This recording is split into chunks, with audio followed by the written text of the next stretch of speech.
कहाँ पे है?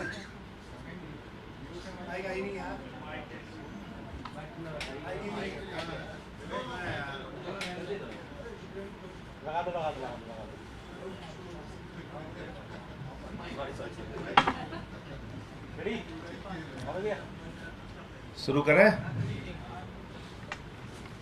सभी पत्रकार बंधुओं को नमस्कार। देश के प्रधानमंत्री नरेंद्र मोदी जी ने जो अध्यादेश पारित किया है, वो अध्यादेश भारत के लोकतंत्र का गला घोटने की कार्रवाई है। वो अध्यादेश इस देश के संघीय ढांचे को समाप्त करने की कार्रवाई है। वो अध्यादेश बाबा साहब डॉक्टर भीमराव अंबेडकर के द्वारा लिखे गए संविधान को खत्म करने की कार्रवाई है और सबसे बढ़कर भारत के सर्वोच्च न्यायालय के 5 जजों के फैसले को पलटने की कार्रवाई है। इससे स्पष्ट हो गया कि भारतीय जनता पार्टी और नरेंद्र मोदी जी ना तो देश का संविधान मानते हैं, ना भारत का लोकतंत्र मानते हैं, ना देश के संघीय ढांचे में उनका कोई यकीन है और ना ही भारत के सर्वोच्च न्यायालय को मानते हैं। फिर बचा क्या? कौन सी संस्था बची इस देश के अंदर? इसका मतलब देश में तानाशाही का शासन है। तुगलकी फरमान से कोई भी आदेश बदला जा सकता है, कोई भी आदेश दिया जा सकता है। 25 साल से जिस दिल्ली के अंदर भारतीय जनता पार्टी बुरी तरीके से हार रही है, बार बार पराजित हो रही है, इतनी व्याकुल है, इतनी तड़प रही है सत्ता पाने के लिए यहां पर कि अरविंद केजरीवाल जी की एक लोकप्रिय सरकार जो लोगों को फ्री बिजली देती है, फ्री पानी देती है, फ्री शिक्षा देती है, फ्री इलाज देती है, बुजुर्गों को तीर्थ यात्रा देती है, विधवाओं को पेंशन देती है, जो माताओं बहनों के लिए बस की यात्रा फ्री करती है, ऐसी सरकार को कैसे रोकना है, कैसे चलने नहीं देना है, कैसे अरविंद केजरीवाल जी की लोकप्रियता को खत्म करना है, इस पूरे काम में नरेंद्र मोदी जी और बीजेपी की ऊर्जा लग रही है।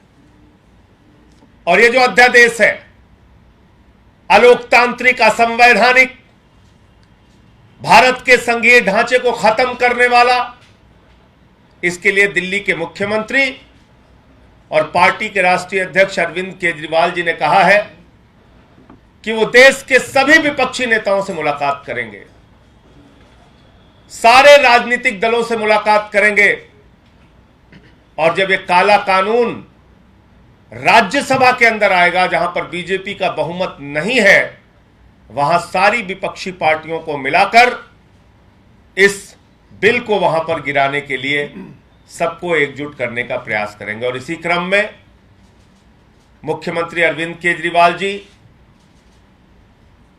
कल बंगाल की माननीय मुख्यमंत्री ममता बनर्जी जी से मुलाकात करेंगे।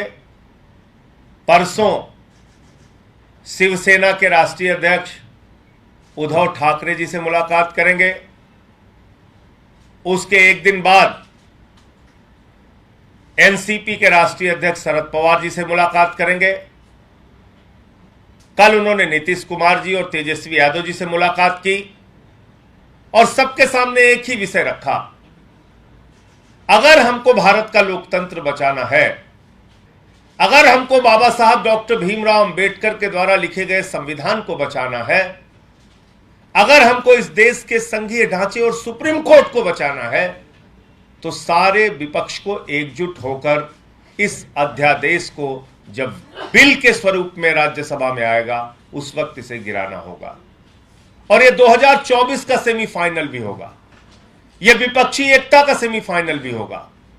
क्या सारा विपक्ष भारतीय जनता पार्टी को पराजित करने के लिए एकजुट है या नहीं है, इसकी एक बड़ी अग्नि परीक्षा जब यह अध्यादेश बिल के रूप में राज्यसभा में आएगा, उस वक्त होगा।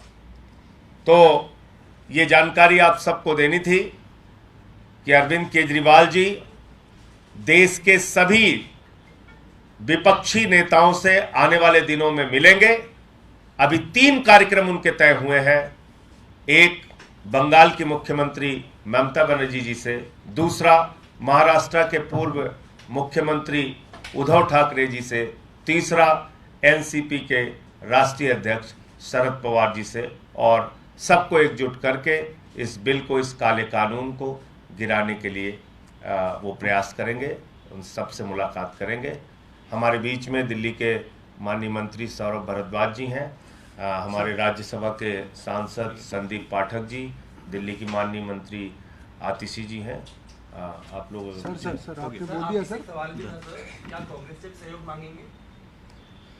देखिए, ये अग्नि परीक्षा की घड़ी है, ये देश में आपातकाल है, इमरजेंसी है, और अगर सुप्रीम कोर्ट को पलट दिया जाए, मतलब क्या कर रही है बीजेपी? कह रही है भाई हम, अगर आपने सरकार बना ली तो पहले खरीद फरोख्त करके आपकी सरकार गिराएंगे, उसमें सफल नहीं होंगे तो ईडी सीबीआई छोड़ के आपको गिरफ्तार कराएंगे, उसमें भी अगर सफल नहीं होंगे तो अगर आपके पक्ष में कोई सुप्रीम कोर्ट और न्यायालय का आदेश आ जाता है तो उसको भी बदल देंगे। तो फिर लोकतंत्र कहां बचा, संविधान कहां बचा, सुप्रीम कोर्ट कहां बचा? फिर तो सब आपने खत्म कर दिया। तो कांग्रेस पार्टी को भी यह तय करना होगा कि क्या वो भारत के संघीय ढांचे और लोकतंत्र के पक्ष में खड़ी है या उसके खिलाफ खड़ी है। एक लाइन की बात है, ये उनको तय करना होगा, और कांग्रेस पार्टी का जब तक कोई आधिकारिक बयान नहीं आ जाता तब तक इस पर कोई प्रतिक्रिया देना ठीक नहीं होगा। अभी तो अगेंस्ट में से बयान आ रहे, कह रहे कि शीला गवर्नमेंट में भी काम हो रहे थे। मैं कह रहा हूं कि कांग्रेस पार्टी का, यानी कि उनके जो भी प्रमुख लोग हैं, जिनके हाथ में सदन की जिम्मेदारी है, जिनके हाथ में राष्ट्रीय स्तर पे पार्टी के संगठन की जिम्मेदारी है, जब उनका कोई आधिकारिक बयान इस विषय पे आ जाएगा उस समय हम लोग अपनी प्रतिक्रिया देंगे, उसके पहले कुछ कहना ठीक नहीं। संजय भाई, आपने कहा कि विपक्ष के नेताओं से मिलेंगे, मल्लिकार्जुन खड़गे उनके पार्टी के अध्यक्ष हैं, क्या इस आउटरीच प्रोग्राम में मल्लिकार्जुन खड़गे फिलहाल आपकी लिस्ट में हैं? देखिए, मैंने आपसे कहा कि संपूर्ण विपक्षी नेताओं से माननीय मुख्यमंत्री केजरीवाल जी मिलेंगे आने वाले दिनों में। अभी 3 कार्यक्रम तय हो गए हैं, उसकी सूचना आपको दे दी, आगे जैसे जैसे कार्यक्रम तय होगा आपको बताते जाएंगे। एक सेकंड में देखिए, ये किसी एक पार्टी का मुद्दा नहीं है, ये सिर्फ दिल्ली का मुद्दा भी नहीं है। ये मुद्दा इस बात का है कि जहां जहां Bharatiya Janata party state election हारती है, वो किसी ना किसी तरीके से उस राज्य सरकार की ताकत को खत्म करने की कोशिश करती है, चाहे वो विधायकों की खरीद फरोख्त से हो, चाहे ईडी सीबीआई छोड़ने से हो, नहीं तो गवर्नर के ऑफिस का, लेफ्टिनेंट गवर्नर के ऑफिस का मिसयूज करके हो, या ऐसा अनकॉन्स्टिट्यूशनल ऑर्डिनेंस लाके हो जो इस देश के डेमोक्रेटिक फेडरल स्ट्रक्चर को अंडरमाइन कर देता है। अगर केंद्र सरकार एक चुनी हुई सरकार की एक संविधान द्वारा दी गई ताकत को वापस लेने की कोशिश कर सकती है तो दिल्ली तो शुरुआत है, इसके बाद ये किसी भी राज्य में हो सकता है। और हम ये देख भी रहे हैं, जो प्रयोग भारतीय जनता पार्टी ने दिल्ली में लेफ्टिनेंट गवर्नर के साथ किया, वही प्रयोग वो फुल स्टेट्स में गवर्नर्स के साथ भी कर रहे हैं। जहां जहां पर जिस राज्य में भारतीय जनता पार्टी की सरकार नहीं है, चाहे वहां पे कांग्रेस की सरकार हो, आम आदमी पार्टी की सरकार हो, टीएमसी की सरकार हो, वहां पे गवर्नर्स को इस्तेमाल करके चुनी हुई सरकारों की ताकत छीनने की कोशिश करी जा रही है। तो ये तो देश की हर नॉन बीजेपी पावर पार्टी को, हर रीजनल पार्टी को समझना होगा कि ये प्रहार आम आदमी पार्टी पे नहीं है, ये प्रहार दिल्ली सरकार पे नहीं है, ये प्रहार लोकतंत्र पे है, ये प्रहार इस देश के संघीय ढांचे पर है, और ये प्रहार देश से भारतीय जनता पार्टी के अलावा हर पार्टी को खत्म करने का एक पहला कदम है, जिसके लिए सबको साथ आना पड़ेगा, वरना देश में संविधान नहीं बचेगा, देश में लोकतंत्र नहीं बचेगा। कई गैर भाजपा दल हैं जो भले एनडीए में न हो लेकिन बीजेपी के साथ दिखते हैं, चाहे बीजू जनता दल हो या वाईएसआरसीपी हो या बीएसपी हो, क्या उन लोगों से भी आप लोग संपर्क करेंगे? मायावती, मैंने आपको कहा कि अभी 3 नेताओं से मुलाकात का कार्यक्रम तय हुआ है, जैसे जैसे जिन जिन नेताओं से मुलाकात का कार्यक्रम तय होगा उसकी सूचना आपको दी जाएगी। सर, आज सत्येंद्र जैन जी को अस्पताल ले जाने की नौबत आई है, उनकी हालत बहुत खराब बताई जा रही है, उनका वेट भी काफी कम हो गया, सीएम ने भी उस पर चिंता जताई है, इसको लेके आप क्या? देखिए, वो तस्वीर मैंने देखी, आप लोगों ने भी देखी होगी। ये वही शख्स है सत्येंद्र जैन जिनको कोरोना के समय में खुद वो कोरोना संक्रमित हो गए थे और जिंदगी मौत से लड़के निकले थे।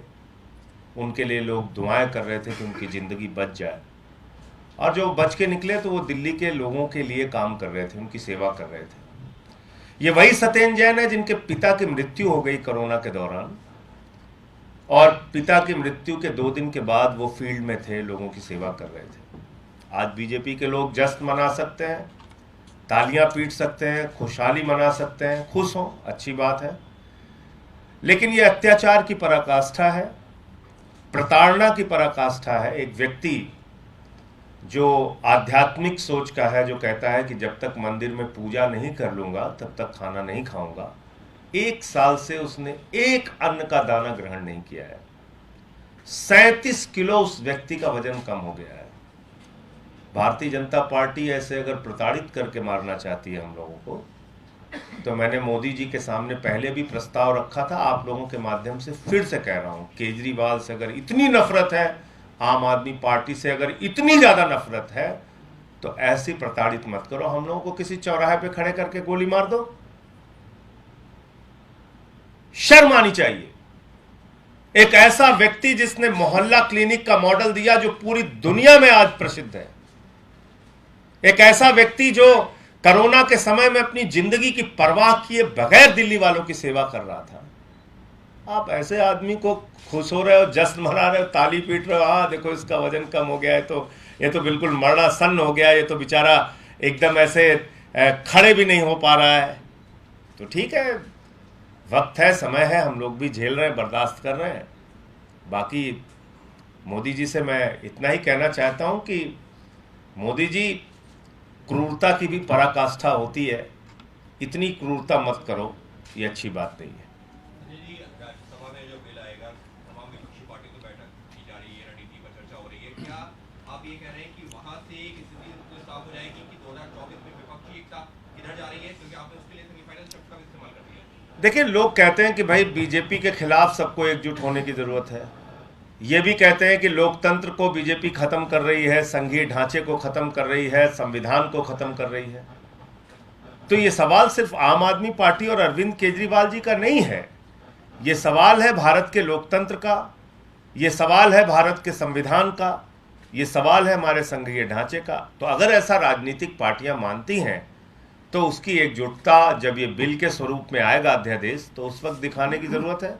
सबको एक साथ आकर इस बिल को गिराना चाहिए, क्योंकि बीजेपी के पास नंबर नहीं है राज्यसभा में। सारी विपक्षी पार्टियां अगर एकजुट होती हैं तो ये बिल गिरेगा। तो उससे तस्वीर साफ हो जाएगी 2024 की। आप ये मान रहे हैं कि विपक्षी एकता को लेकर, क्योंकि बहुत सारी तैयारियां चल रही हैं। हमने कहा, केजरीवाल जी ने भी कहा कि इसका एक सेमीफाइनल है। सेमीफाइनल का मतलब एक तस्वीर सामने आएगी जहां पे विपक्षी एकजुटता पूरे देश को दिखेगी। सर, क्या कांग्रेस इसीलिए रिलक्टेंट दिख रही है कि उनको कहीं ना कहीं ये दिख रहा है कि सेमीफाइनल को लीड अरविंद केजरीवाल कर रहे हैं, तो कहीं फिर ये सवाल अरविंद केजरीवाल का नहीं है। भारत के सर्वोच्च न्यायालय के 5 जजों ने 5-0 से फैसला दिया, कहीं कोई संशय नहीं इसमें। संविधान पीठ की 5 जजों की 5-0 से जो फैसला दिया गया, उस पर अगर हथौड़ा चलाने का काम मोदी जी कर रहे हैं, तो क्या भारत के सर्वोच्च न्यायालय के अधिकारों को बचाने के लिए हमें एकजुट नहीं होना चाहिए? क्या भारत के संघीय ढांचे और लोकतंत्र और संविधान को बचाने के लिए हमें एकजुट नहीं होना चाहिए? तो इसमें सवाल कांग्रेस पार्टी या आम आदमी पार्टी का नहीं है। यह सवाल है जिस बुनियाद पे हम जिंदा हैं और चल रहे हैं, जिस बुनियाद पे पूरा भारत और 140 करोड़ लोग खड़े हैं, वो बुनियाद अगर हिलाने और गिराने की कोशिश की जा रही है, तो कम से कम उसको बचाने के लिए तो हम सब लोग एक साथ आए। संजय सिंह जी, जो तस्वीर आपने कुछ पार्टियों का नाम लिया है, दरअसल अभी सवाल पूछा गया था टीडीपी वाईएसआर को लेकर के, क्या इसमें वो पार्टियां भी शामिल होंगी इस आउटरीच प्रोग्राम में, जैसे अकाली दल हो गए या टीडीपी, जो पहले बीजेपी के घटक दल रहे हों, क्या आउटरीच प्रोग्राम का दायरा गैर बीजेपी या गैर एनडीए पार्टियों से आगे भी बढ़ेगा? देखिए ऐसा है कि कोई एनडीए का हिस्सा बीजेडी नहीं है, एनडीए का हिस्सा वाईएसआर भी नहीं है। तो इसलिए मैं तो ये उम्मीद करता हूं कि आज देश के फेडरल स्ट्रक्चर पे अगर हमला हो रहा है, संघीय ढांचे पे अगर हमला किया जा रहा है, तो उसको बचाने के लिए सब लोग एकजुट हों, क्योंकि ये जो शुरुआत दिल्ली में हुई है, ये आप तक भी पहुंच सकती है। लेकिन जब तक, मैं फिर दोहरा रहा हूं, जब तक किसी पार्टी के नेता से मिलने का कार्यक्रम तय नहीं होता, तब तक अभी कोई जानकारी आपके साथ शेयर करना मुश्किल है। जैसे जैसे लोगों से मिलने का कार्यक्रम तय होगा, आपको बताते जाएंगे। सर, एक थोड़ा अलग सवाल है, संसद भवन का उद्घाटन होना है, ऐसे में या मिल रही कि राष्ट्रपति को ही नहीं बुलाया गया है? देखिए, पहले दिन से मैं इस बात को कहता हूं, 97 वर्ष पुरानी एक संस्था है संघ, 97 वर्षों में आज तक उसका प्रमुख कोई दलित और पिछड़ा आदिवासी नहीं बना, 97 वर्षों में। और मैं बराबर इस बात को कहता हूं कि भारतीय जनता पार्टी अपनी मानसिकता से दलित, आदिवासी और पिछड़ों की विरोधी है, और इसलिए देश की आदिवासी महिला को आप राष्ट्रपति चुनावी राजनीति के लिए, उसको भुनाने के लिए तो बना देते हैं, लेकिन बताइए, भारत की संसद का उद्घाटन हो और राष्ट्रपति न बुलाया जाए, इससे ज्यादा अपमान कोई राष्ट्रपति का हो सकता है? इससे बड़ा अपमान कोई आदिवासी समाज या दलित समाज का हो सकता है? इससे बड़ा अपमान या इससे बड़ा कोई संदेश वंचित समाज में भाजपा दे सकती है कि हम इनके विरोधी हैं? ये पूरे शोषित, वंचित, दलित, आदिवासी, पिछड़े समाज का अपमान है कि भारत की सर्वोच्च पद पर बैठी भारत की राष्ट्रपति एक आदिवासी महिला, जिनको आज संसद भवन के उद्घाटन के कार्यक्रम में नहीं बुलाया जा रहा है। इसके साथ ही मैं अगर संसद भवन की बात की तो वहाँ सेंट्रल हॉल भी नहीं है, जिसके अपना एक इतिहास रहा। सेंट्रल हॉल की जरूरत क्या है? सब लोग वहां मिलने लगेंगे, आपस में बैठने लगेंगे, बातचीत करने लगेंगे, आप जैसे कुछ वरिष्ठ पत्रकार भी आके जानकारियां लेने लगेंगे। तो इसलिए जरूरी है कि सेंट्रल हॉल नहीं होना चाहिए। ये काम तो इसीलिए कि मिलने जुलने और पत्रकारिता पे और जानकारियां देने पे पाबंदी लगी रहे, इसलिए किया जा रहा है। सेंट्रल हॉल अगर नहीं है तो धन्यवाद। Thank you.